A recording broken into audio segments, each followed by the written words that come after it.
లోకంలో దీనికి పరిష్కారం ఏమి అన్నది అందట్లేదనుకోండి, అప్పుడు ఏం చెప్తారంటే అభిషేకం చేయించుకోండి శివలింగానికంటే.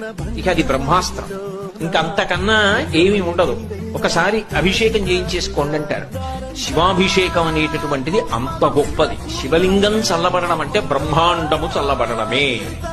ఈ దేశంలో ఆశీర్వచనం ఏమిటంటే మీ మనసు చల్లగా ఉండాలి, మీరు చల్లగా ఉండాలి, మీ ఇల్లు చల్లగా ఉండాలి, లోకం చల్లగా ఉండాలి.